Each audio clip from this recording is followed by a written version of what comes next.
And all of those things were were like the right of advancing. So as you became a sophomore, you looked at the freshman, you understood that.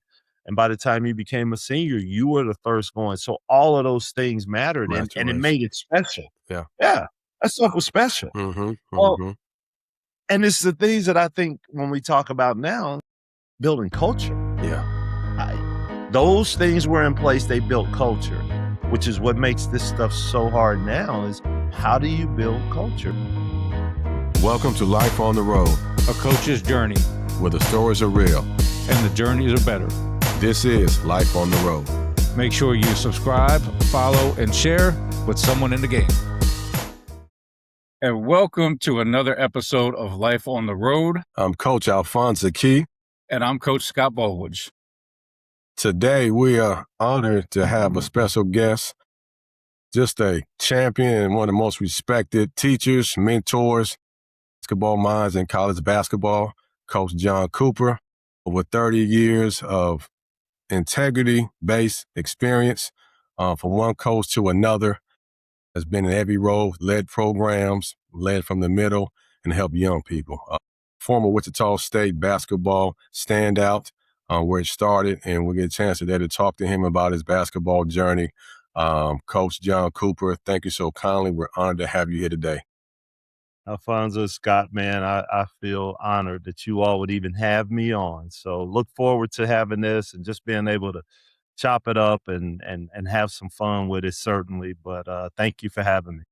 Well, we're happy to have you on. Anytime we get somebody that's in the family tree, we're always excited to hear their journey, because there's somewhere along the lines that you're going to hit us with something that we didn't know about, and we're going to hop right into it. First question is always, what made you want to get into coaching, and then where was your first coaching job? I think what made me really want to get into it is, I felt like I wanted to be near the game, and I wasn't sure what that avenue was going to be. I know I love basketball. Obviously, I enjoyed playing it, and how could I stay around it and have involvement? Now, most people would telling me at the time that I was crazy, for pursuing the coaching avenue, but that's how it turned out. And fortunate for me, my first opportunity came at Fayetteville State with Coach Rick Duckett. As you get through the journey of coaching, and I'm on the backside of it now. I think this is year 31 or 2, somewhere in that season, and you take a look at your path. You take a look at the people that have you've been fortunate enough to come across, and then to see how it started for me, and to be with Coach Duckett. Man, was I blessed. I didn't know how blessed at the time, but as I look down the road now, I couldn't have picked a better place. So I feel extremely fortunate that was my start. And of course, there you have it, and Key, and that's how the relationship started. And being able to have the opportunity to recruit Key during that time.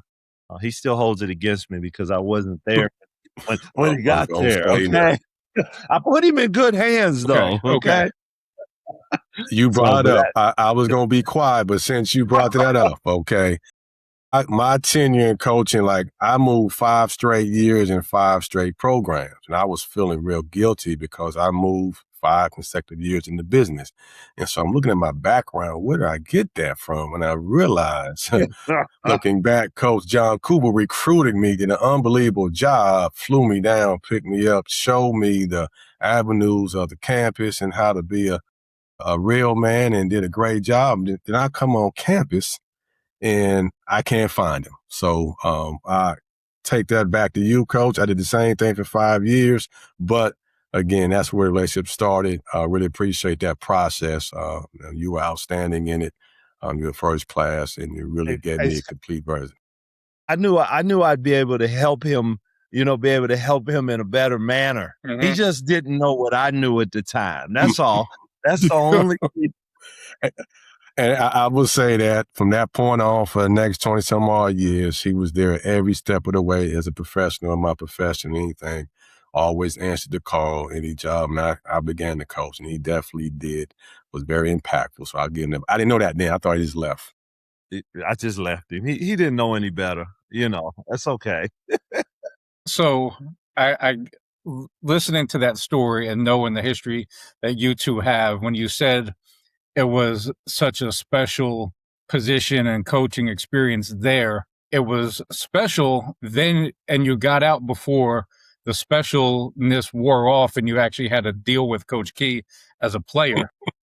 Oh, no doubt. No doubt. Like, see how I look at him now? If I would have coached him, oh my goodness, I might not be on right now. I'll let you know. I literally might have said, no, that's okay. But, in my eyes, he was this just unbelievable person, and I was never corrupted by him. Absolutely. That's the thing. You recruited him, you got out of Dodge, and where did you go after you left Fayetteville State? So I leave Fayetteville and I go basically right down the road to the University of South Carolina, which, interesting story. I go join Coach Vogler's staff. Take you back a little bit. The connection is Coach Duckett was my position coach at Wichita State, and Coach Vogler was his boss. So, excuse me. And that was the connection. So I went from one guy that had coached me to another guy that had coached me. And obviously with Coach Duckett, he, I think about it. I literally think that for 4 years, and I'm not joking when I say this, I think that there was probably, and this is during the time where you don't have the summer school as much and guys being around. This is old school, October 15th, the first day you were guys and all that.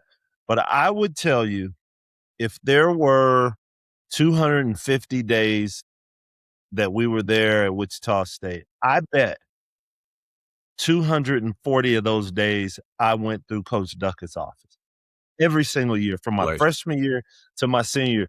Even when I didn't think he was dealing with a full deck, I would still go and sit in that office and chop it up and laugh and everything else. And so, for me, as you look now and what this has become, because it's just a different day and age, that kind of relationship that I had with him and what really, brought me to where I am, my belief system, how I believe in things, how you treat people, the value of relationships.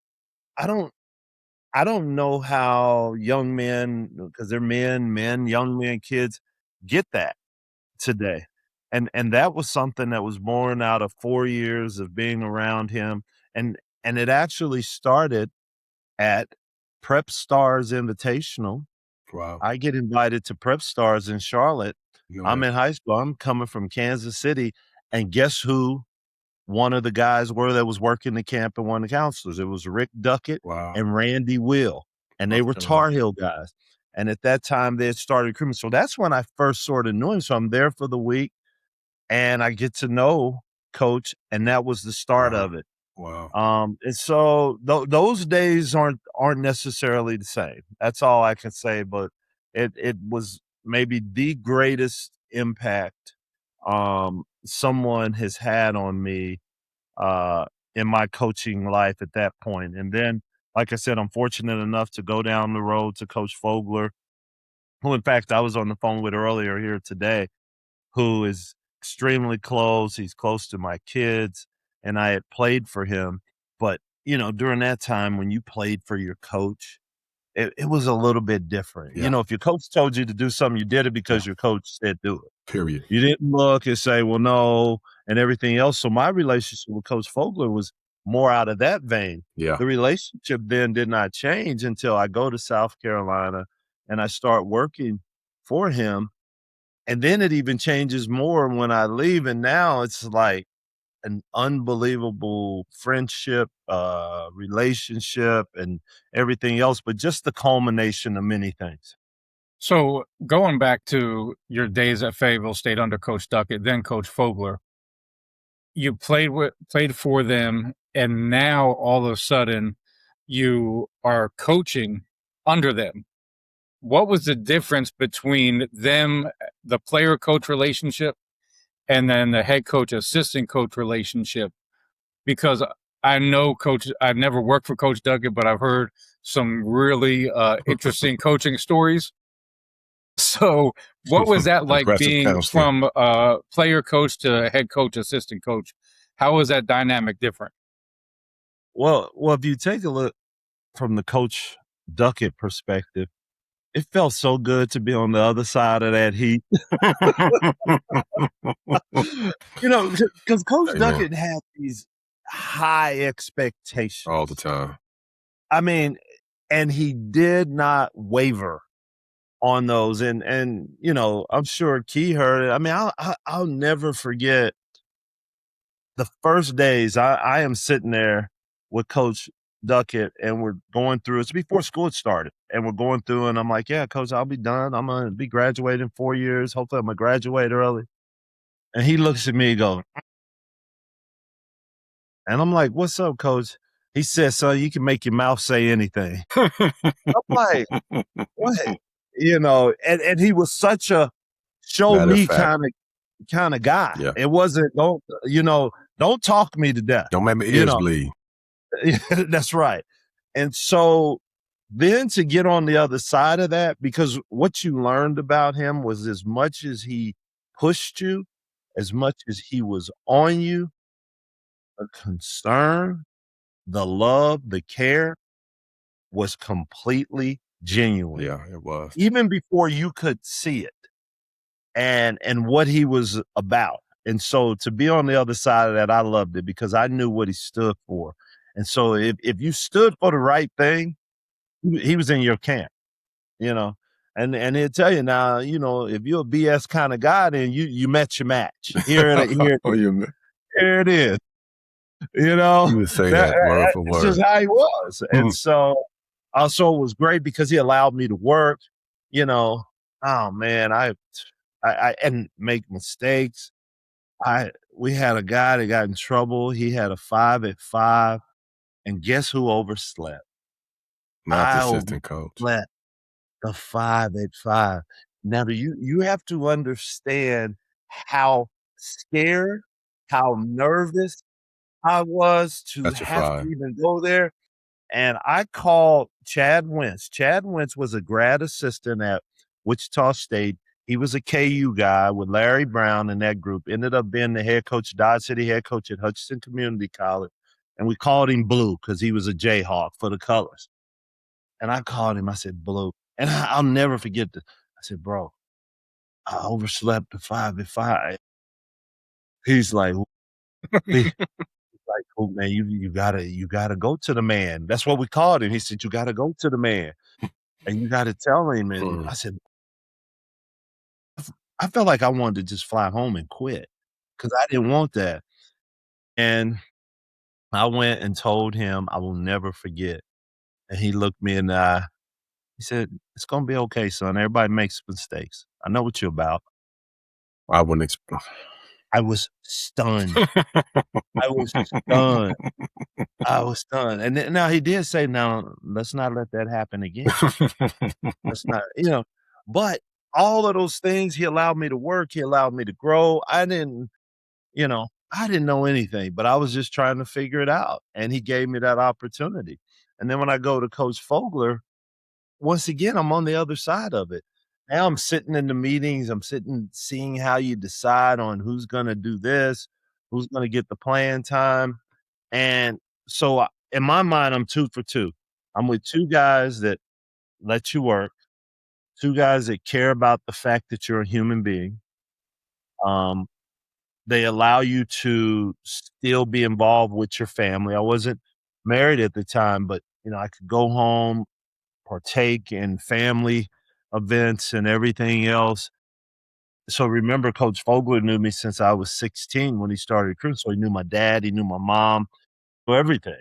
And so it just was different. and to really see how it worked from behind for him, Coach Vogler, how his mind worked and the attention to detail that he had. Then, that's why, I mean, I completely understood what I considered then the Carolina way, because at that time, that's what it was. There was how things are done and how Coach Smith had set the bar and was the teaching, and you could go work for those guys and you could just see it. You would see the Carolina things and the little things, whether it's pregame meal, which Key knows, seniors are going first, juniors, sophomore, frosh are the ones that are getting the cameras, getting the helping the managers unload plane, and all of those things were like the right of advancing. So as you became a sophomore and you looked at the freshmen, you understood that. And by the time you became a senior, you were the first going. So all of those things mattered, and it made it special. Yeah. Yeah. That stuff was special. Well, and it's the things that I think when we talk about now, building culture. Yeah. Those things were in place. They built culture, which is what makes this stuff so hard now is how do you build culture? Because, kids, a lot of kids this day and age are, why I gotta go? Why I gotta wait? Why the seniors get to go? And everything else. But when you've gone through it and everyone's done it, I mean, the same thing Michael Jordan. He did the same thing. It was no different. No different for the greatest. If MJ could do it, then, Yeah. So that was. But it was a great time being able to see it from both sides. But long story, didn't mean to just go on and on. I love it. No, it's great. So how long were you at South Carolina, and then where do we go after South Carolina? So I was at South Carolina 5 years. Eddie's done at the end of that, and I then go to the university. Well, there was a pit stop. So this is the first time I worked for Pfizer. Okay. True story. And that's a unique contract. Yeah, I had a couple opportunities. I was a business student in college, had a couple opportunities in coaching, didn't quite work out. I end up working for Pfizer, going through the training, having to go up to New York for 4 or 5 weeks, do all that. And then of all things, the territory I end up getting is Columbia, South Carolina, where I live. That's literally pulling a pin out of a haystack. That doesn't happen. And so I did that for almost a year. Lo and behold, I'm walking around in Charlotte with my girlfriend at the time, who, of course, became my wife. And I get a call from Ernie Kent and Scott Duncan at the University of Oregon. Would I possibly have an interest? He thought he was going to hire someone else. He said, but we'll see. Calls me back. It didn't fall through. Next thing you know, I end up at the University of Oregon. So that was the next stop. So you're now going across the country. Yes. What kind of? I mean, all the way. Yeah. Yeah, you're up there. Oh, about almost as far as you can go. Listen, I'm telling you, this is a true story. We went out to a restaurant when I got there. The difference between the restaurant in South Carolina, open it up fried. Seasoning. And you get to Oregon and open up the the menu. I should say. And it's like night and day. Night and day. There's nothing fried on the menu. Calories and health. Absolutely. It was just complete extreme opposite. So when you got your order the iced tea sweet there? No, it wasn't no sweet tea in Oregon. No. Yeah. I was corrupted. So what'd you say? When I got there.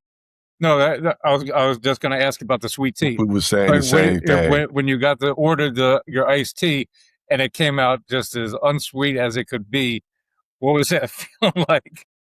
Listen, you boys know better. But here's what's funny. At the time, it's true. When I was working for Pfizer, South Carolina, I sold a high blood pressure medicine, which was Norvasc at the time, Lipitor, which is, of course, that deals with your lipid levels, cholesterol for those people out there. What else did I sell? I sold Viagra. Was one of my one of my Back then, products. that was a while back, right? Wasn't as big as it is Right, now. and then Zithermax. Yeah. So I worked for Labs was the division. Those 4 products were the number 1 products in the world in their categories, and that's the 4 products I had. But I say all of that because South Carolina, Mississippi, there were a couple of different places, Alabama, they were all in the bottom of the country as far as heart disease, Mm. and Yeah, all the stuff you're correlation. dealing with. Like, Yeah. seriously. Yeah. So those drugs were a big thing. And then I go all the way to Oregon. And for me, it became not crystal clear, but you took a look at the different eating habits in the food the that was being correlation. served, and it just like brought it home. Yeah. And so, no, I didn't have the sweet tea. I learned how, putting all that sugar ain't the best thing for you, and those things. But now I was getting salmon fresh, Okay. caught that day, and putting it on that cedar plank and putting it on the grill. Now that was happening. So there was some good stuff, though. It was a good deal. So you're at Oregon. Now this is the first time you're outside of your coaching tree. Is that correct? Yes. Yes. So how different was that for you working for someone who you're not familiar with? Well, that was an adjustment, just from the standpoint of, it's always nice when you walk in and you're comfortable. But the reality is it's hard to grow when you're comfortable. That's a great point.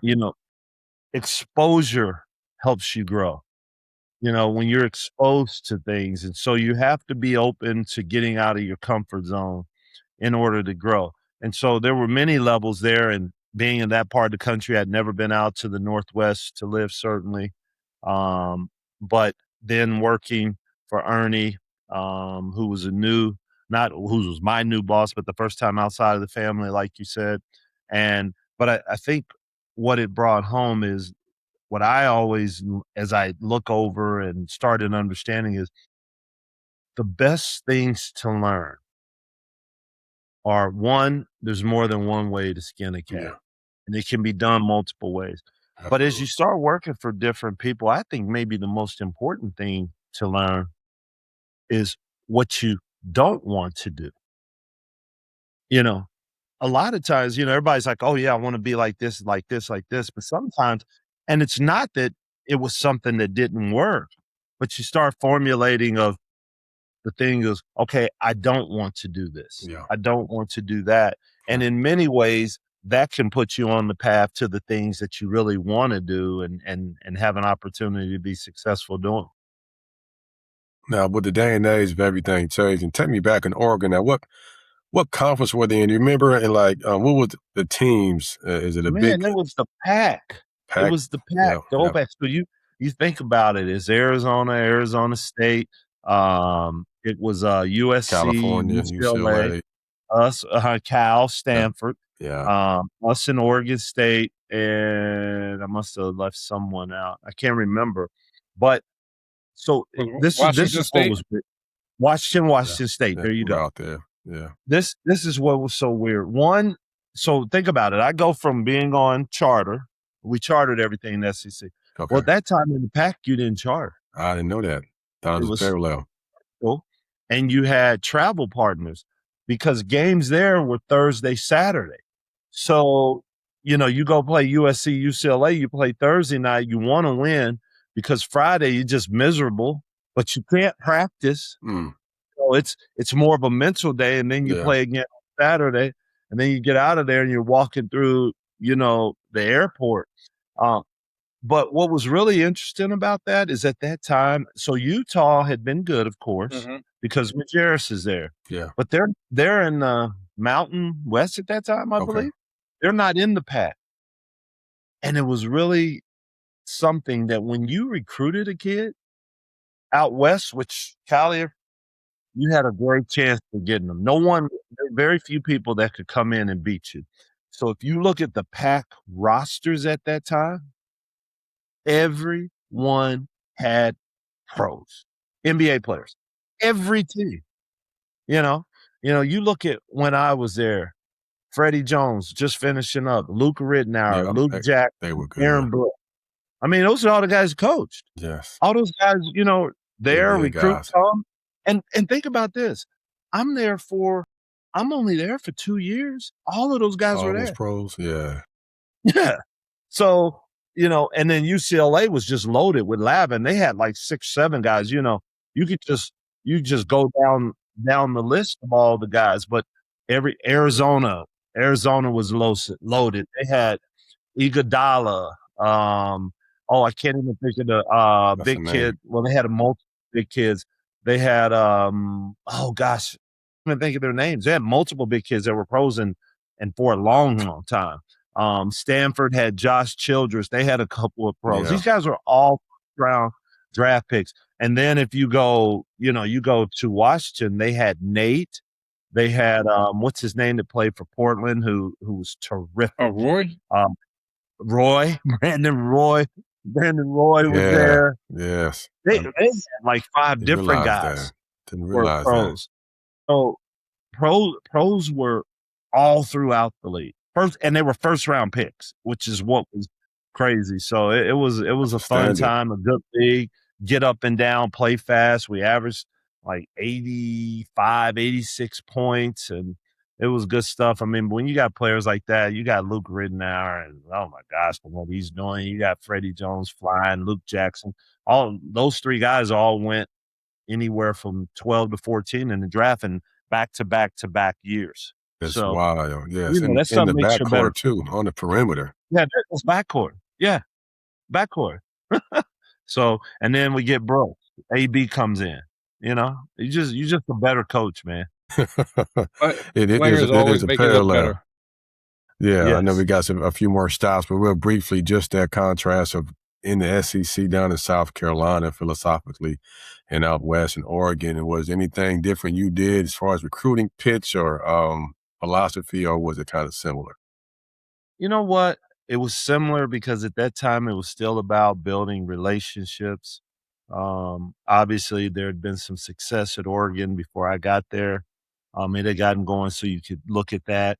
When I was at South Carolina, I could sell my experience as a player. We build it. We win the SEC championship in '97 with backcourt BJ Larry Davis and Melvin Watson, Ryan Stack. In South Carolina, I want to say our roster, we had 12 of the 13 guys were from the state of South Carolina. Wow. That's unique. Our family section was unbelievable. Oh. But you can't even imagine that now. No. I mean, so, Frank McGuire Arena was packed and rocking. Well, guess what? They were native born, and so then you go to Oregon, guys like James Davis, Ridnour, they're from right up the road. Okay. They're not, they weren't all from Oregon, but they're right up the road. Brandon Lincoln was an Oregon kid. That's some talent right there. Freddie Jones, just different guys. And so you could sell the relationship. Bryce Taylor was a LA kid, but there were guys and then at that time, that's when the stuff started. When you think of Oregon, we were wearing multiple color uniforms. Yeah, all of the sneaks had the O on them. So I go out recruiting and even guys other colors. I was like, man, bro, where you get all that stuff from? Yeah, that's what gets fire. And those kind of things. And so that shine that was brought had started. I mean, it was an unbelievable gear. Still to this day, I still have some of that stuff. Of course, it's we continue. That's fine. You can send it to me. I don't mind that makeup for leaving me that first time. Send me some of that gear. I can wear it. You don't need it. And I was going to ask about the Nike relationship, how you're going from, this day and age, that's almost what it's all about, is the gear and what you can provide to the recruits.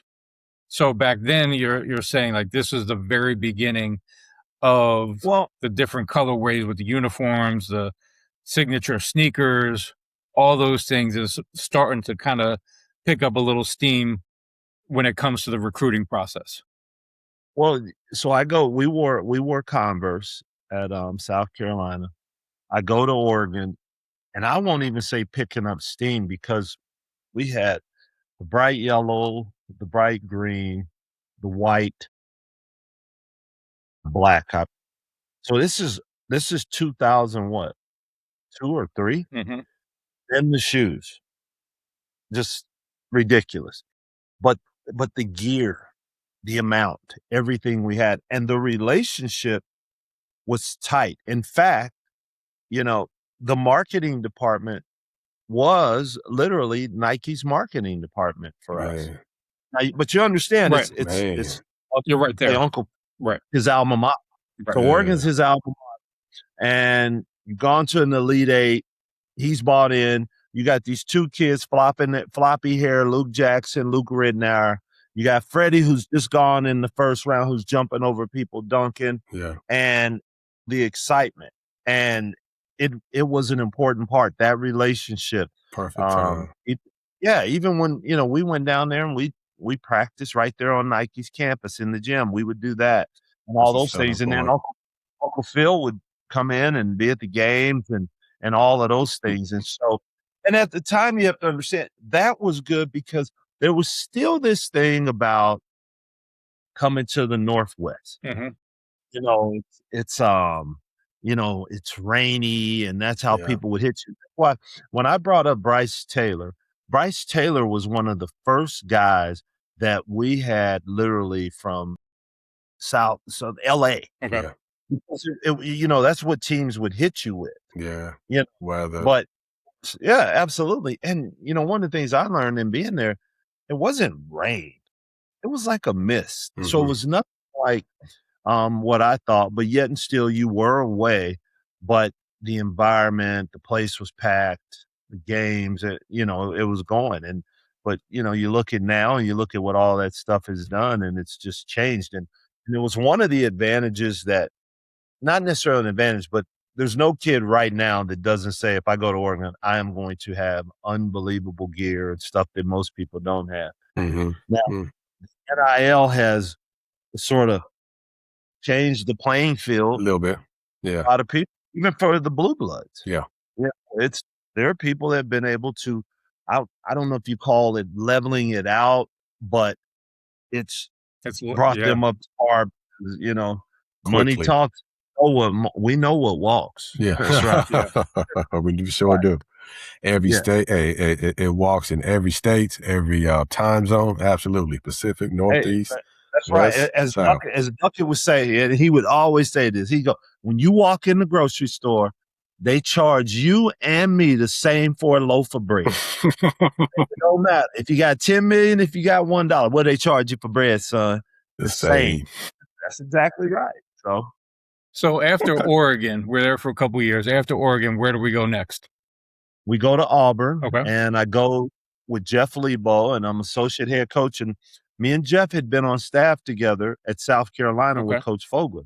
So when Jeff left to take the Tennessee Tech job, he gets that job. He leaves. I move from restricted earnings coach, 16 grand. That's NCAA rule. So when I went to South Carolina, I took a pay cut. That's what most people don't know. Wow. I took a pay cut. When I joined Coach Duckett, I was making $21,900. I remember. The next year, I get either a $400 or a $600 raise, and I go to over 22,000. I'm just as poor as I can be, but don't know no better, right? I don't know no better. Go to South Carolina, and I am making 16,000, and that's an NCAA rule. Yeah. And at the time, I'm doing everything that the other guys are doing. Okay. But I'm only making 16,000. Wow. And so I'm there, and Eddie tells me, hey, when I first come and take the job, after year one, I have to tell you if I'm going to move you up or not. Now, you don't realize how fortunate you are. He says that to me. I can't tell you how many people are in coaching today. Someone leaves, they don't know if they're going to move up. Yeah. He literally, to the day, we had a meeting, and he told me if someone left that he was going to move me up. And I knew that. And so then it allowed me to be in a position to make a decision, because I actually got some different jobs that were offered to me during the process. And I ended up, heck, there was one I actually flew out to. I flew out to Iona. Tim Welsh was the head coach. Okay. Timmy Welsh offers me the job to be his assistant at Iona. He had Jeff Rulin was one of his assistants. Mhm. Also Rules, who ends up becoming the head coach after Welsh goes to Providence, and I end up turning it down. And then lo and behold, Lebo gets a job. I go from making 16,000 to, I want to say it was either 78,000 in one day. Hey, you couldn't tell me anything. I've arrived, you know. So, and this is 1998, I believe. Yeah. So, that was An it. increase. And in That's one an day. increase. Right. Wow. In one day. So, that was how it started. But I go to Auburn with Lebo, and I'm in Auburn for 5 seasons. Both of my kids were born, Kennedy and Cameron were born there in Auburn at the hospital in Opelika, right next to Auburn. And this is right after Cliff Ellis. Okay. So you come after that and back into the SEC on the other side, and it was tough. It was a hard job. I mean, we were doing things above board and trying, and board and tuition wasn't always ringing true. But we get decent, and then by the time that I leave that year, we're right there, and we just missed getting an NCAA tournament bid. We're one of the last out, Bubble. and going into the NIT that year. And at that year, we won 24 games. And so I end up that ends up being my last year there, which is 5 years later, which is 2009. Okay. And as this is going on, we're playing in the NIT. I'm involved with the Tennessee State job, and I end up getting offered the job at Tennessee State. And that's when I left Leeds and took the head job at Tennessee State, and bet on myself. Might as well try to bet on yourself instead of someone else. And that's how I ended up at TSU in Nashville, Tennessee. A great city, just a great city. Well, 2 things on that run. I mean, you did 2 outstanding. You had an elite player that you had at Tennessee State, and also an elite coach. So, yeah, I love to hear that, but in a little bit, but also just the ability to have Coach Duckett impact you. Right. That, and then as well as that great player you coach. Let's kind of talk about both those for a second. Well, so I get the job. When I'm at Auburn, I'm recruiting a young man that's at Chipola. Chipola's loaded. Chipola has 13 guys. They're all D1, and I want to say 8 of them went higher than mid-major. Wow. They're loaded. And they're in the national tournament. Well, during that time, I meet a guy that is an assistant there, and he's not even the top assistant. And I get to know him. And one day I come home, my wife from recruiting, because I'm going down there multiple times. I'm driving. It's about a 2-hour and something drive, if I remember. And I'm like, I think I met someone that maybe I'd hire. Just got to know him, and his name was Dana Ford. Mm-hmm.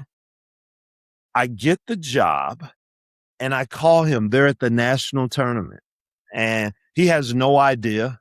And I'm like, hey, this is about to go on. I wanted to reach out to you and see if you'd be interested in being an assistant. And he would tell you, if he was on right now, it was one of the best days of his life. Didn't know if he was going to stay in it or whatever. Okay. Yeah. And so I hired Dana. Dana is an Illinois guy, knows all the guys in Chicago and everything. And he's like, hey, there's a kid, bunch of guys, D-Rob and multiple guys that were, D-Rob's the head coach of North Texas now, that Sean Vanderver knew about Rob. Guys had seen him. And I think, one of the hardest things to do is to recruit a kid that you see all the time. Right. Because what you start noticing is what he doesn't do. Yeah, that's a good point. point. Oh, no, he doesn't do this, doesn't do that. Rob was still available. I get this job in April. He has an offer from Sacramento State. And he's a kid in Chicago, and he's at Proviso West High School, which isn't like some, obscure place. Yes. Dana, first guy we go see, we go watch them. It's supposed to be a pickup game. Guys from Proviso East don't show up. There's not enough guys to play 5-on-5, so they go a long way on the court. And I want to say it was 4-on-4. Wow. Might have been, but it was 4-on-4. So I watch him, and I tell Dana, he's like, ah. I said, well, the one thing is that he can shoot a ball, and he's got length. Now, we had 7 scholarships. I said, heck, Dana, he could be a zone buster early. Wow. We end up bringing him on campus, and little do we know, in that day, like, he falls in love with it. Okay. So I want to say that night he calls his mom and says, I found the place I want to go. Next day, he commits to us, and we have Robert Covington. Now, all 174 pounds at the time. So we wait. And, the talk had been that he was, some people saying he was soft, he didn't want to mix it up, or you didn't know, but he shot too many jump shots. And so he comes in when the semester starts, we're in our first workouts, and I'm watching him, and Dana's running his group. And the first thing that's very clear to me is that he's not soft. He wasn't strong enough. Difference. There's a big difference. Yeah. Big difference. But he's engaged. He's in it. And Dana's just giving him the blues. And Dana will tell you this part because I do not remember saying this. And Dana tells me the story that after we're talking and I say to him, those are the kind of guys that end up becoming pros. Length, everything else. And Dana will tell you that. Well, Rob starts for us as a freshman, and I don't think Rob ever shot below 40% from 3, and his career there. And he starts every game, and what you notice is he rebounds his position too. So we start him that freshman year, he's a 4, but he rebounds, and Rob probably averaged double figures, and then hit some big shots to where you're like, Mm-hmm. But at the time now, 3 and D, Rob was a tweener. At the time, he's a tweener. And by the time he hits his last year of being at Tennessee State, his junior year, that's when the position starts to change because Draymond's in there and he's a tweener, but Draymond starts becoming a little bit different. Right. And Rob truly was the beneficiary for whatever reason of timing, the man upstairs. That's just what it was. And, and then he's shooting and he's rebounding. So now you got people sophomore year, there's guys calling me and their scouts saying, this kid has a chance. Wow. And that's it. And then we bring in Coach Duckett comes in. I'm there 3 years. He comes in year 3. And I'll never forget because Duck is watching Rob. Now, Rob is on one of those points in practice, like his sophomore year, like he been practicing, he just might not miss shot. Yeah, that's called a pro. PRO. Good. They shoot a little different. We've got Pat Miller, who's come from Chicago, is terrific, still playing overseas, doing unbelievable. We get him. We get Kellen Thornton, who's from Chicago, transfer. We get MJ Red out of Columbia. We get Mike Green. We got Jordan Cyphers. We got Will. We got all of these guys that it's all come together. Kenny Moore.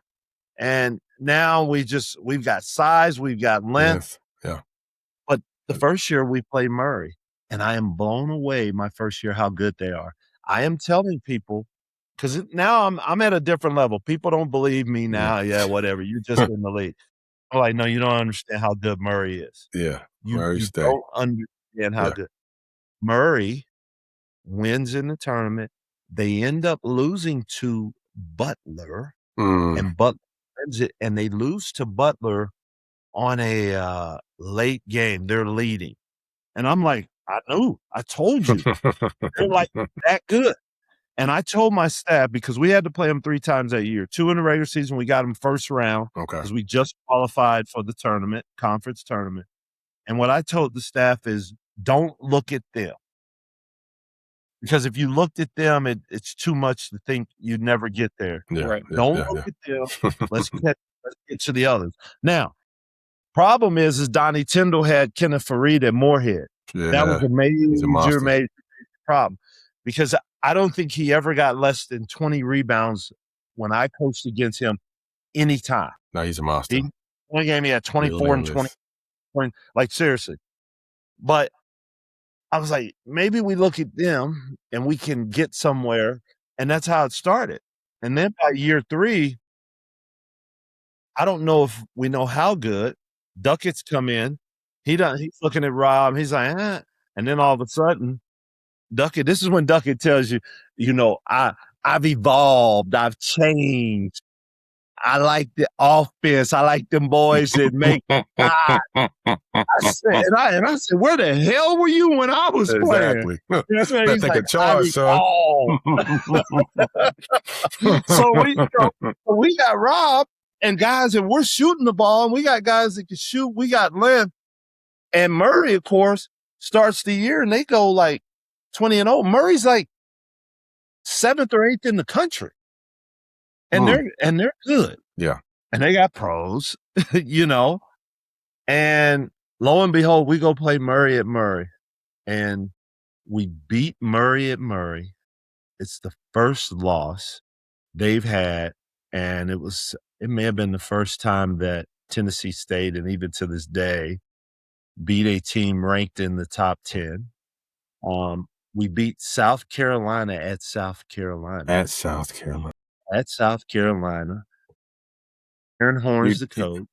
I remember that. First time. I remember. Yeah, sure. Yep.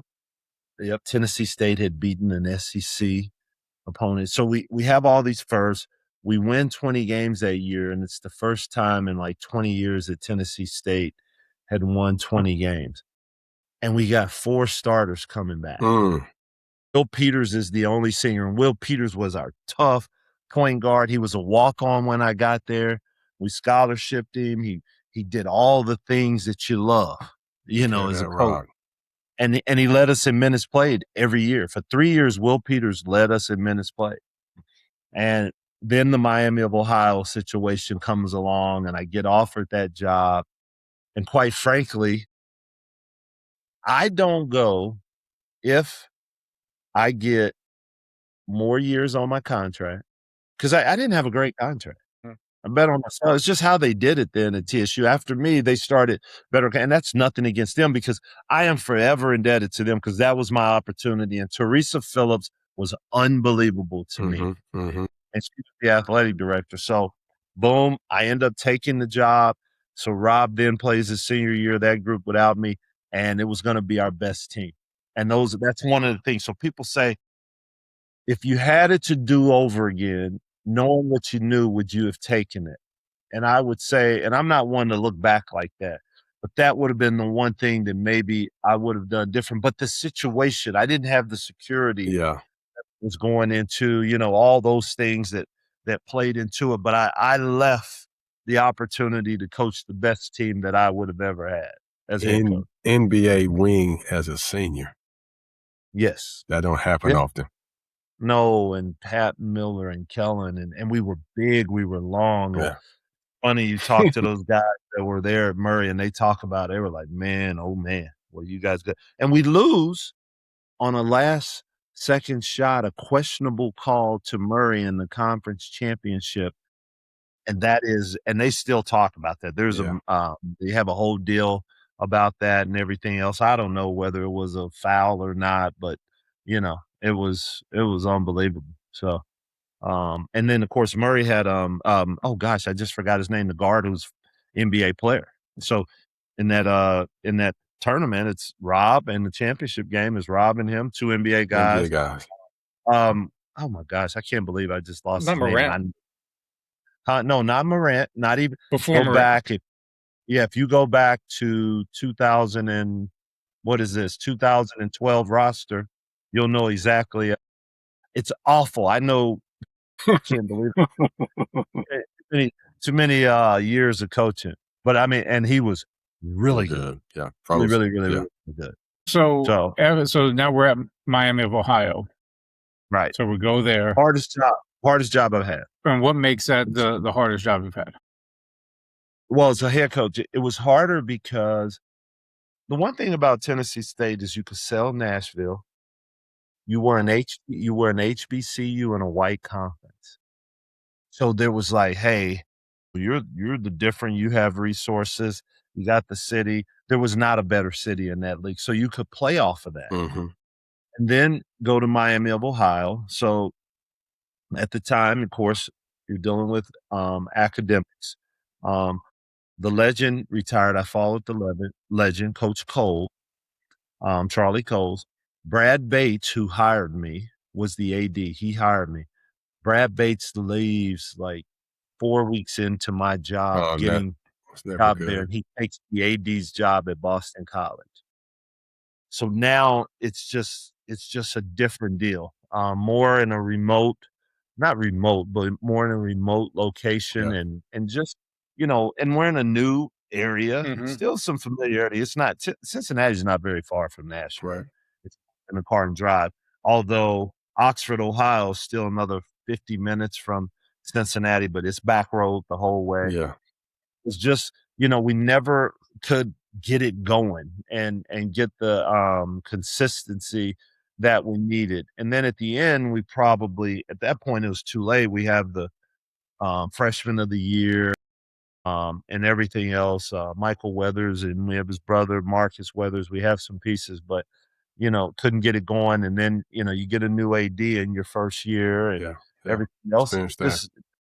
And, you look at it now and Still's been able to get it going, but it took time. But I would tell you, part of what helped them has been NIL. Yeah. It's helped It's changed it too, Coach Coop, and also just the dynamic of coaches and their careers navigating, moving up and moving better.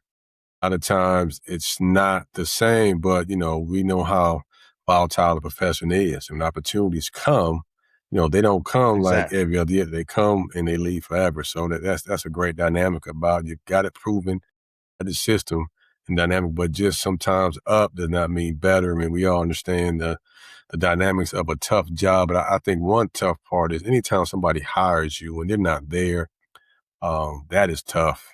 Like I say, it's 100% bad, but it's just they brought you in, they had the same vision, they got your back, and they leave, and someone comes in. It never seems to be good for us in this profession when that happens.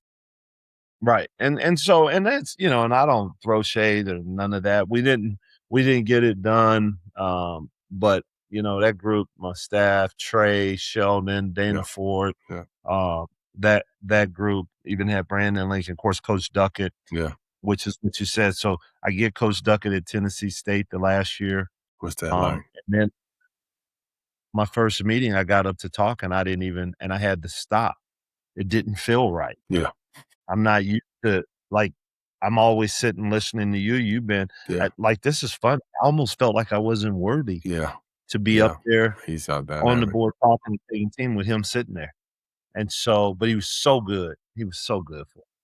And just how he went about it. And it just, I don't know if the relationship could have got any closer, but we went from coach to mentor through the years to brother to dad is to brother to, it was pure D family. It was, and the kids call him Uncle Doug. That's what he was. And so, to have him there and always know that no matter what was going on, if it was hard, if it was bad and different, that I could say, Coach, what do you think? Always. And even if I didn't do what he thought, he was always like, this is part of your growth. Yeah. You still have to make the decisions. And he didn't agree and we went down, but when we walk out of the office, we stand united. So, but it was the best ever. And then, so now the kids get to be around Mama Duck all the time. She's coming in and everything else. So, that was just a full circle time. So was there any, when you first got the job at Fayetteville State, was there any type of, call it hazing process that he put you through at being in the low assistant on a totem pole? And then when you hire him back? Was there any get back for you made me do this? So what was going on there? Well, first of all, there wasn't hazing because I was the only daggum full-time assistant at Fayetteville State. Big money. See, boys, this is 1993. Coach Mac. In the deuce. We in the deuce. And then, man, hey, this is how it was. We got Coach Mac. Me and Duck are umpiring baseball games in the summer. We're a crew. Like, we went through the whole training. Me and Duck umpired Little League baseball games together. This is so funny. I shouldn't say. We would be out there, and you know how you get some baseball coaches, they're going crazy and complaining. You know how the umpires come and it's get in and warming up. We sit there and I'd be talking to Duck, and Duck's like, yeah, we got something for his ass. If he want to come, we got something for him. We got something. You won't watch that strike zone. It's just gonna get wider and wider. This is me and Duck. And we, hey, let's keep the game moving. Strike, keep the game moving. So that's what I was doing. So there was no hazing. Now, here's the beauty. When I hired Duck, I paid him right. He didn't pay me. He didn't pay me right. He didn't pay me right, man. I took care of him. I took care of my elders, you know? So, but no, man, there was none of that. But it was so many funny times, man, because, even like at Fayetteville State, we played on the softball. We had a softball team that played against the football players, everything. Me and Duck played on the softball team and everything. So we're playing against the students. Love to see that. And doing all of that. Get to Miami of Ohio. We have an intramural team in basketball that was the coaching staff. Okay. So we play against the students. We did all that stuff, man. So, it's stuff that I don't know if people do that anymore. Yeah. But we did. Yeah. Definitely. So things end at Miami of Ohio. Where do we go after Miami of Ohio? Miami of Ohio, I go to Oklahoma State with Mike Boyden. He gets the job. Well, I helped recruit and coach Mike at South Carolina. Mike came to South Carolina to play for. That was the relationship, and we had always stayed in touch. So, of course, I go work for Mike, which, really fortunate that I was able to go from a job into another job and try to, help him as much as possible. His first head coaching job, not only was it his first, but Jesus, at Oklahoma State, Stillwater. In Stillwater. That's right. So go there, and I'm with Mike for 3 years. We get Cade, and all that. Slow down. You get who? Cade Cunningham. Yeah, slow down. Cade Cunningham. I don't know who that is. You know that name? Yeah, he's one of the best players in the league. Cade, this is what's crazy. So he comes and he's there throughout the summer. I'm there through the whole summer and everything else. And what was unique, Cade, of course, his brother Cannon, Mike hired his brother Cannon. I don't know. Maybe that had a little bit to do with it. Maybe. Yep. Cole Savvy, Coach. Cole Savvy. Yeah, Cannon's on our staff. And Kay's the number one player in the country. And if I remember, he got down to us in Kentucky, maybe. I don't even remember. I mean, he had everyone. Yeah, and everything. Rightfully But so. Mike had seen him earlier on when he was still young. Cade, the Texas kid and really good kid. And then, he comes in and, you got the number one player in the country. So that makes Mike's coaching a little bit easier. Absolutely. It's about players, and having those guys. And so I end up leaving, and this is what's interesting. I mean, it was late. I left Stillwater right around October. And this is what I'll never forget. We're in workouts where I might have been practicing. Mike comes up to me and says, "Hey, I got a call from Tim Jankovic." And I remember when he tells me that, we're like back to back. You know how you're looking court back to back? And I'm like, okay, what's up? I had no idea. He's like, called and he's interested and wanted to talk to you. Like, really? Now, here's what I was at the time. I'm trying to figure out, me and my wife, are we going to move closer to Oklahoma City for schools for the kids? Because the only option we had was Stillwater High. high school. Nothing wrong with Stillwater High School, people. I'm not disclaimer. whatever. But we wanted to have some options. And Jank, so I'm like, so Jank ends up calling me, and I talked to him, and I don't know if I'm gonna do that.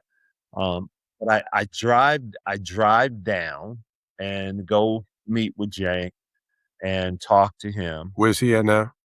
He's at SMU. Yep. Tim, head coach at SMU, and was a very, very good point guard here at K-State.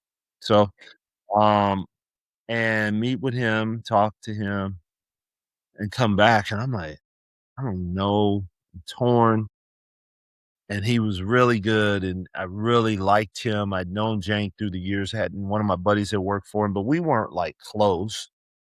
And I ended up making the decision, and it was more things involved. It was an opportunity, but even for the family, the kids, the options, schools, and everything. And this is during the time when you get in your career where you're trying to make decisions for your kids also. You got to schooling. So young that, okay, we got to try to figure this out if we can. And I end up going with him, and there 2 years and another 2-year stint, and Jank retires. And I want to say my last year, never did I think I'd be looking for a job when I think we won 24 or 25 games. Man, that's part of the journey. We're the last team that didn't get in. We're the last team out the tournament, but we won. Yeah, I think it was 24. And so here you are. Now you got to find a job. And sitting in my house, I get a call one day, and it's from Lon Kruger, Coach Kruger. And he calls me, and lo and behold, Kevin's the coach, and like, hey, with blah blah blah. This is what talk to you. I'm sort of doing some of the legwork for Kevin on the front end, and I knew Coach Kruger. Coach Kruger recruited me when I was in high school. He was the head coach at Kansas State, of all places. All places. But I'd been there. I'd been up on campus, the whole 9 yards. They came in my house. I mean, everything. Yeah. Did the home. Dana Altman, Greg Grinzing were his assistants at the time.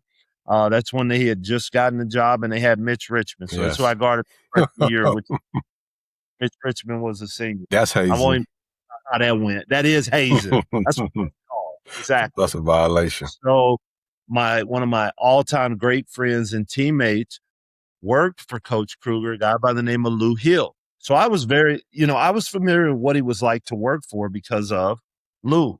And Lou just loved him. Rest in peace to sweet Lou Hill. Lou was the head coach at UT Texas Rio Grande and ended up passing away. So me and Lou were just extremely close. Teammates in college, the whole 9 yards.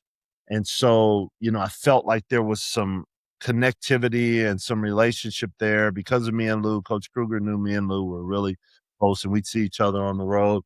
And then ended up flying to the Final Four that year to meet with Kevin. It was in New Orleans because I had something scheduled. So I actually flew in to the Final Four to go eat with Kevin lunch, meet with him, do that, and then had a plane back out that same day. I wasn't even going to the Final Four. So I paid for that trip on my own dime, and everything went, and there it is. Boom. Kevin offers me the job. So now that's what led me to UNLV. So how I end up with Kevin and Vegas, going to another city. From Stillwater to Vegas. To Stillwater to Dallas. I'm just saying, I know, to skip, but just the contrast. Think about how the business, how you go from nowhere to go Stillwater in Vegas, you got too much to do. So that's life and I'm on in the road. Vegas now. Yeah, if you look at it now, I'm going from Vegas to Man Happiness. That's right, Man Happiness. Let you boys know about the little apple. Ooh, man. You're not ready. I like that. Not ready. So, so I'm at UNLV, Kev for 3 years. His last 3 because his first year, and we actually played them at SMU. We played UNLV Kevin's first year there, and Tim Jankovic was one of Kevin's first babysitters. Because Tim Jankovic started with Lon Kruger. They're both K-State guys. Both were point guards at K-State. So now you see how all these little connections. And then after Kevin's fourth year rather, my third year, they get rid of us, which I still, it's interesting when you look at Kevin's record. He never won less than 18 games in 4 years. That's tough. Never. But he won 19 or more, I think, in 3 of the years. You know? And so, but you know, it's coaching. Yep. It's part of it. So they get rid of Kev. And now here I am out in the field. And for whatever reason, I don't end up getting a gig. So this whole past year, I'm out of it. And the craziest thing is that you're like, well, doggone, man, you know, like, what happened? Well, my dad ends up getting sick in September because we see him in St. Louis at my daughter's volleyball game. My daughter is a freshman volleyball player at St. Louis. And he drives up and we see hang out. He ends up getting sick right at the end of September, early October. So now I'm able to not have to ask a boss or anything. I fly to Kansas City. So from early October, the first week in October till he passed away on December 30th, I am in Kansas City like 55 days. Wow. I would never have been able to do that. Ever. God works Ever. You know, and that is, so go through all that, bury him in early January, fast forward a couple of months, Casey gets the job, and there was never an agent involved in me getting on with with Casey or anything. Old school, reach out, he hit back and everything else. And that's why I say, and you know, for those in whatever your belief system is, I know what mine is. Amen.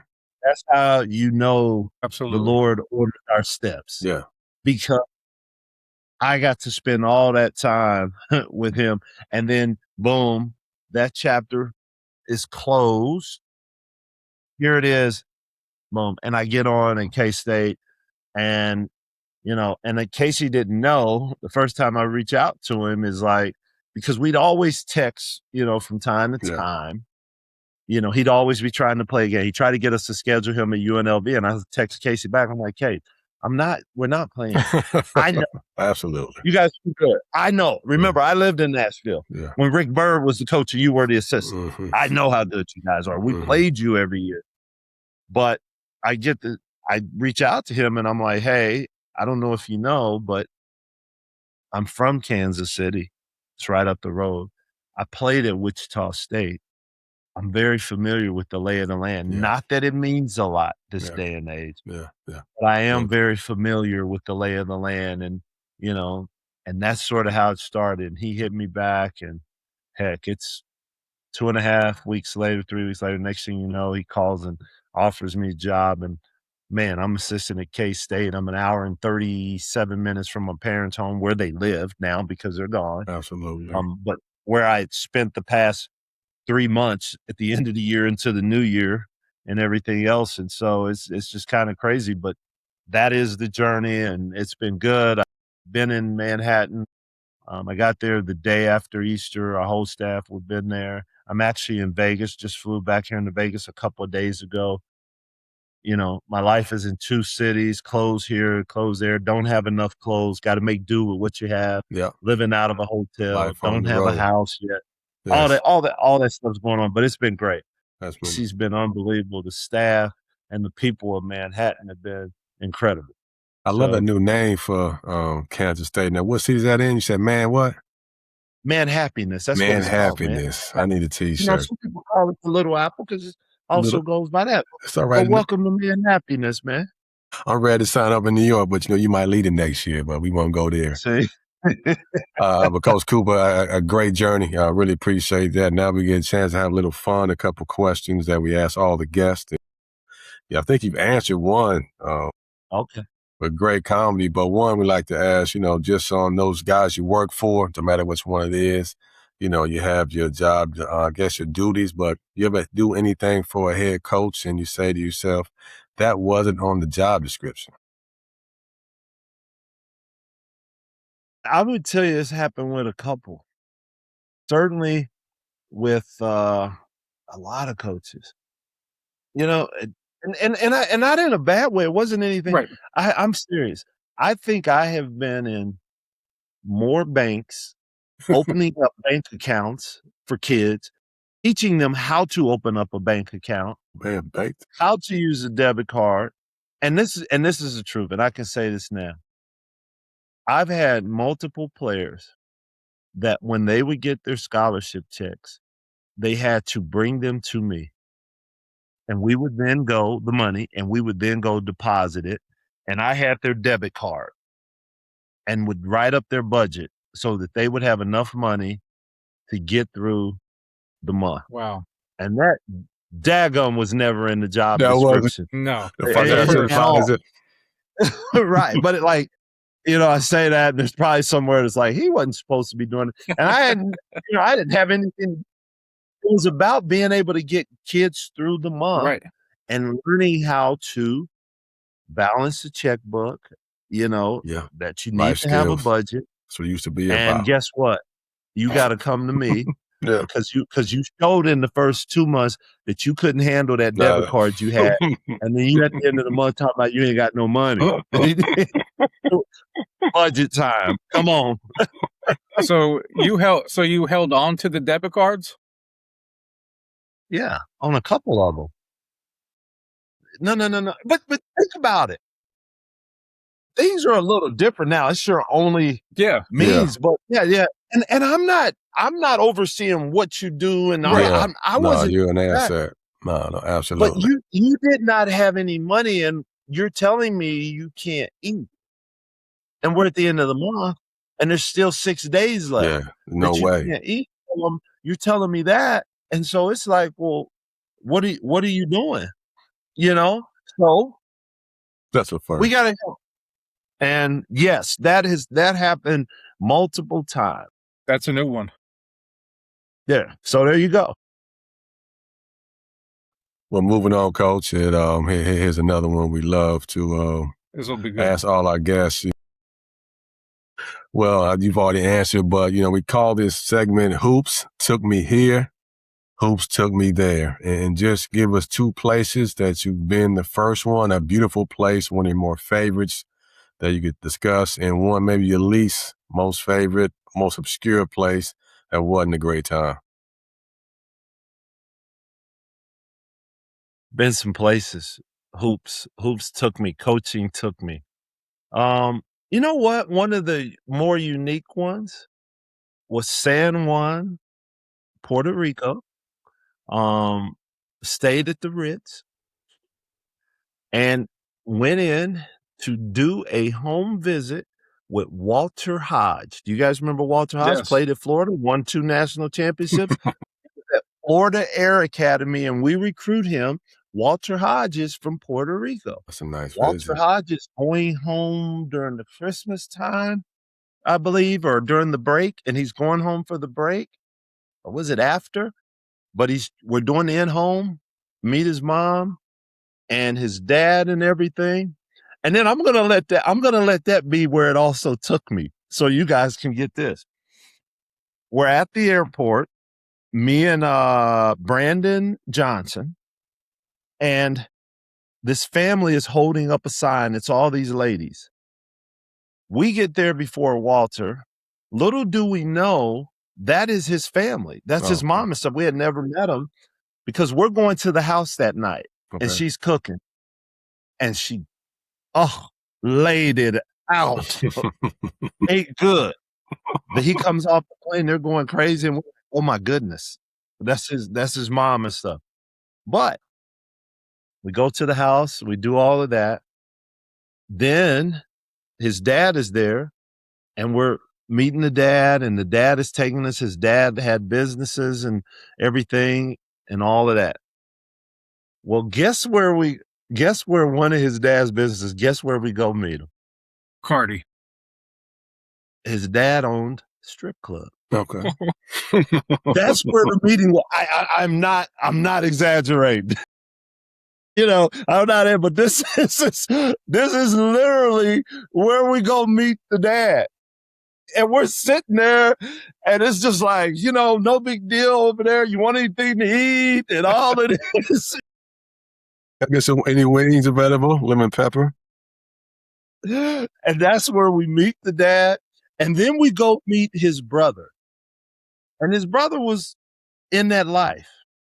And that was like, and we ride in this car and we go down this place and we're in San Juan. And it's like we go in between these two buildings in the car and you get in and now you're surrounded by buildings. And it's like we had gone and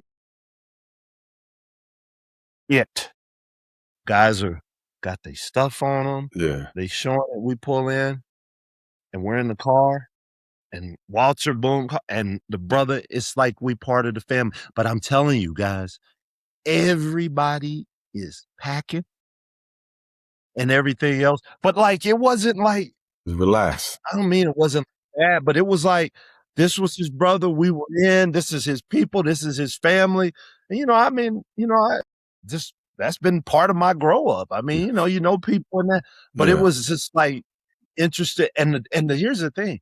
His dad was a very successful businessman. That wasn't the only thing. He had, little store and everything else. And, like I say it the right way, like it was one of the best visits as far as going to a kid and everything else.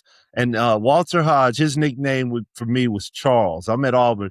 He's like, you look like Charles Barkley, that bald head coat, and he nicknamed me Charles. Yeah. We'll let it stick with Walter Hodge. And that was a good version because there's been some things that I probably don't need to come out.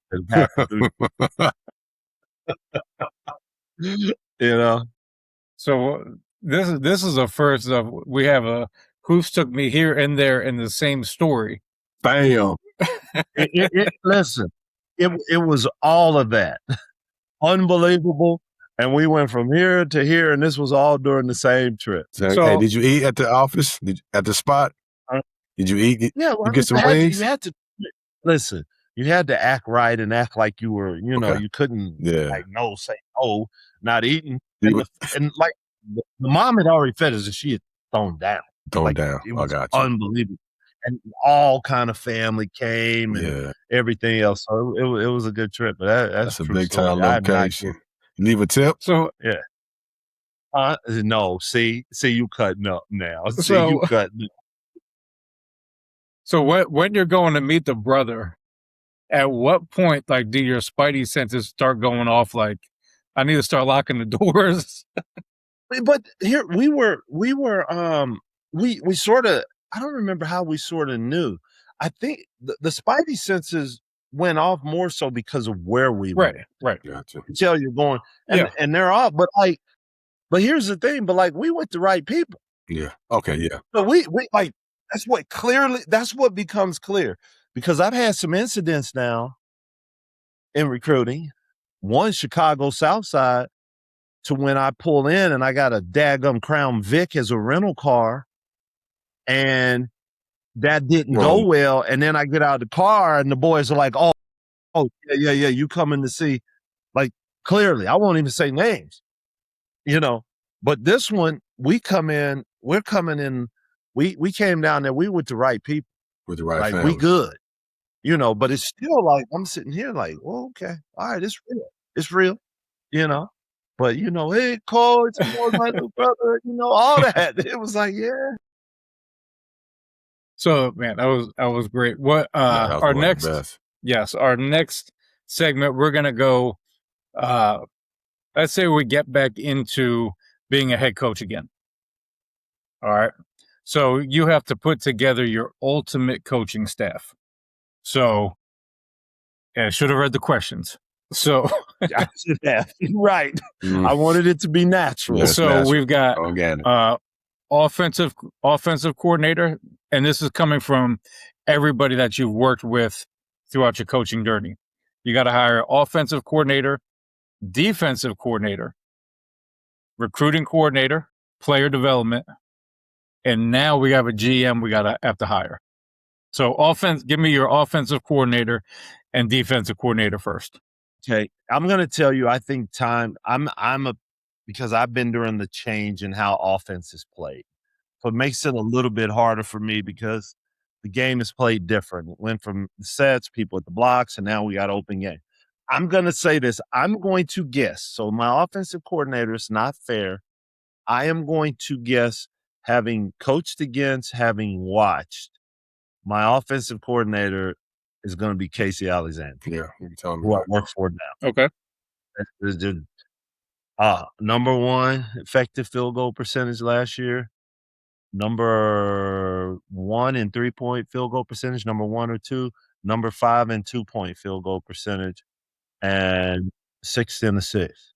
So those things. So I'm going to say the style and how they play, particularly for the game as it is today. Right. Okay. So I go. My defensive coordinator. Key, do we need to go any further? Nah, you kidding me, son? The duck, man. Are you serious, man? son? The duck, man. The duck, man.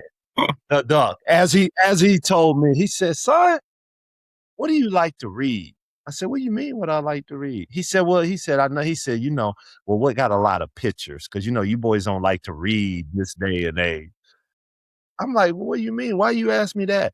He said, because you're going to have damn pneumonia the way these boys keep blowing by you. I want you to have something when you laying up in the hospital bed that you can look at the pictures. He told me I was a player.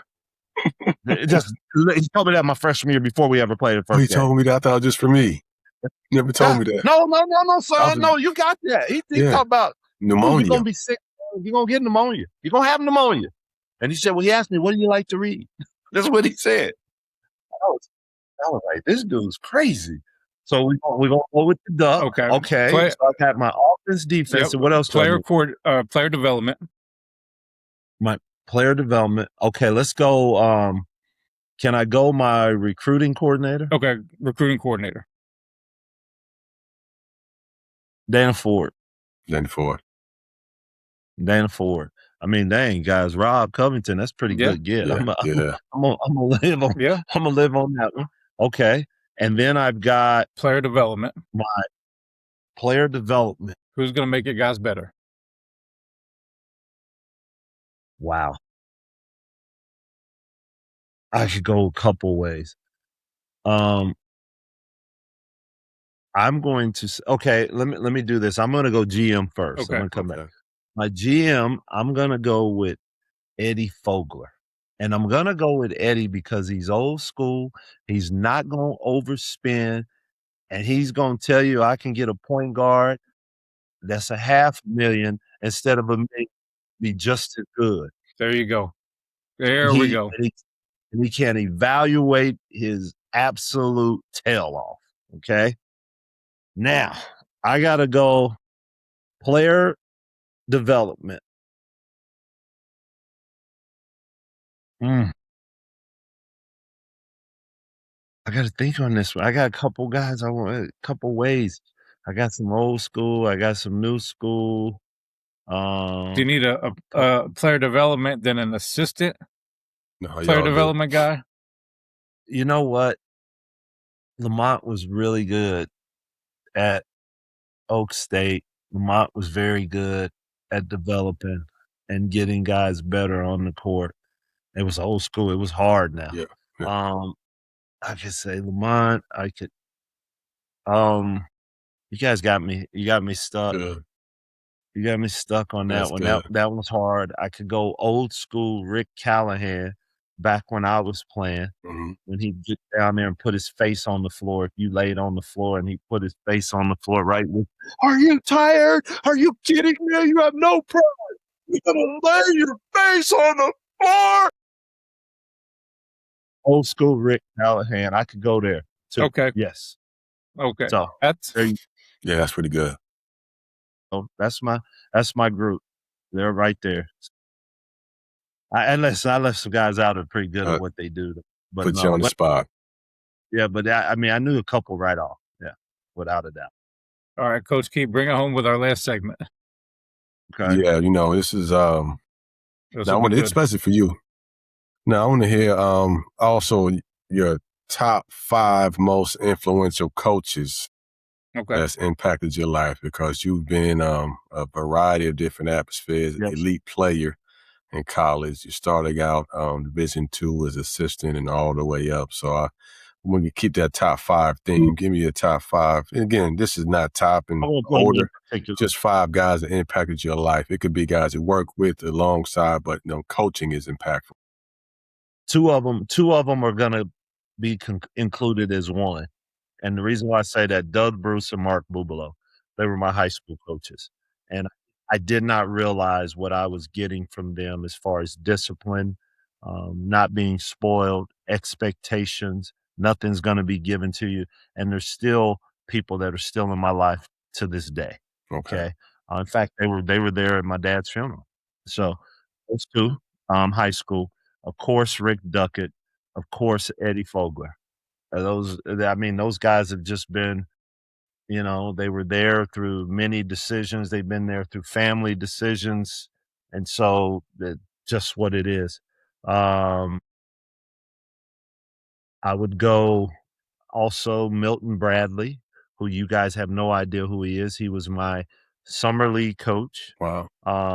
Still very close to him. Milton is like 80, probably right at 80. But that was during the time when he owned his own corporate company, I should say. And he's really one of the first African-American men that was in my life that I saw that he had a very successful business. He was a businessman, and his example of what he was about, and everything. And so, and he's still very influential, still talk to him. He calls me Onion. That was my nickname. He calls me keeps up with the kids, everything else. So I would say he was very influential. And then, I would have to say this, because this is about relationship, and it's different, and he's different, but the relationship has seen all levels. I lived with him. He recruited me. I worked with him and everything else, and that's Callahan. And it's just really interesting, and it's for various reasons. And I think probably the thing that I would tell you, of the 5 people that are most influential, all of those people are still in my life. And I can call any one of them, with the exception of Duck, because he's no longer with us. And I sincerely believe this and mean this. If I call any one of them right now, and say, I need you here in Vegas tomorrow, I guarantee they will be here. Guarantee. I don't have any doubt. Maybe I guarantee it that all 4 would be here. And so to me, that is what the epitome of what I've done is all about. To me, it's about relationships. And absolutely, how does this transition, because we all go through different seasons of whether I was a player or whatever, or I worked for you.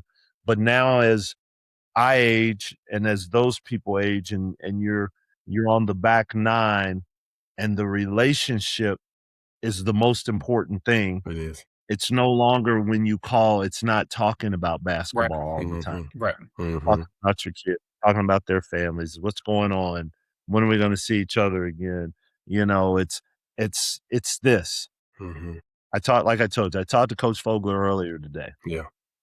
And he says to me, because he wanted Cam, my son who plays, he wanted his summer schedule. He says, I have on my schedule tentatively down Richmond, Virginia. I will be there to watch Cam in a live period. That's special. That's what this stuff is about to me. Awesome. And I hope that it doesn't disappear because of what this has become. Yeah. Because it's a lot harder to have this. I don't have the relationship with Alphonza Key. I should say I don't, but the likelihood is it's different if it's what it is now, because some kids have 5 of those. Well, 5 different. Coach, I'll tell you what, it would have been much different if you actually had to coach them. Oh, everybody, there you go. Yeah. Hey, who? Absolutely, Coach Cooper. Here's our last segment that we love. One of my favorites, actually. It's called Remember the Times, and you got a lot of information to pull from just, a behind-the-scenes story, preferably as an assistant, that, something went wrong. Might have been a scout went wrong, might have been an order went wrong, might have been a recruiting visit went wrong, a time given to the head coach wrong, just something that you did back in the day no one else knew, but you definitely screwed up. Remember the times. Gosh, guys, I don't remember that. I gave you one. Now you're asking me to give you two. Yeah. I gave you I know one. you had to make a mistake. It's been, 20-some years? Somebody. What? That you get those. Yeah, that's why Okay. life on the road, we bring it back. Yeah, not funny then, but funny now. Yeah, it wasn't funny then. If you need to, you keep that coach anonymous if you need to, but I have so many. I have so many of those stories. Do you really? Yeah. Really? I got E's firing me, man, in Vegas because Scott gave him the wrong schedule. And I go to the top of a bleacher in Vegas, and like it's his office. He and Scott, he gets cussed out in the middle of that. Then he gets hired 5 minutes. I got a lot of them, Coach. I remember Coach Duck, I forgot to give him the points for possession stat after a game one time. No, you did. No, because I was doing it the whole season. I was the lowest guy, and he never asked for it after the game. So the first game, he never asked for it. The second, maybe 10 games straight. So after the game, I wasn't rushed to give it to him. The next morning we met, he said, son, if I would have gave Coach Dean Smith that chart the next day, you never would have met me. I've been selling insurance. And he ain't lying. That's him. I had the one I remember the most was this oversleep, man. When you were part of the Carolina family, being late that don't exist. At a 5 at 5. That'll do. It burned still. I'm sure I'll probably think of something when it's too that's late. Good. But that's good. Top of my head, man. No, that's good. I wish I had. No, you already killed it. No, absolutely. All those guys have, though. You call Coach Fogle, them guys, they'll remind me. I'm sure. Whoa. I'll tell you. There we go. I'll give you, it's decent, but it ain't that I didn't know. I am with Coach Fogler at South Carolina my first year. Might have been my second, 95, 96, 96, 97. I run the camps. Now, mind you, the camp's big. The programs, we got team camps. We had 104 teams. We got an individual camp sold out. I stay in the dorm. So with team camp, we would bring Mike Young in. You guys know who Mike Young? Me and Mike Young would be together all day, every day for team camp, ride around, eat lunch, everything, because Mike Young would do the schedule. He'd drive down from Wofford in his big old Mercedes-Benz, big body, and he would do the schedule, and we'd hang out. All right. So we have individual camp going on. I'm staying in the dorms. That's rough. And I'm in the dorms. And the kids are acting up. I address it the next day in the morning when you meet with the group. Hey, we need to boom, boom, boom. Let's make sure everyone. Next day, next night, I get the reports. And they're going off. Kids are making noise, complaining. I get the entire camp up and bring them out to the parking lot of the dorm on South Carolina's campus and run them till I'm tired. The whole camp? I'm watching. Old school. Nothing's going on. And camp starts in the morning. So I go from the dorm. I walk right down to the gym. Heskett Center was the name of it. I walk right down, get camp going and everything. Eventually, our offices were somewhere else, but eventually during the day, I'm going to get through the office. I get in the office, and Eddie Fogler comes up to me and asks me, what in the hell happened last night, John? I'm like, what? He says, my phone is ringing off the hook. You ran the camp? You ran them all? All of them? I'm like, folks, they were out of control. Coop, do you know how many phone calls I've received? Do you know how parents are pissed, liable? Do you know how many parents want their check back? Hell were you thinking? And I walked out of there and said to myself, I might not have been thinking. I was in the message. And then when he says, you may not have a check for camp. And you relied back then on that camp check. Absolutely. Yeah?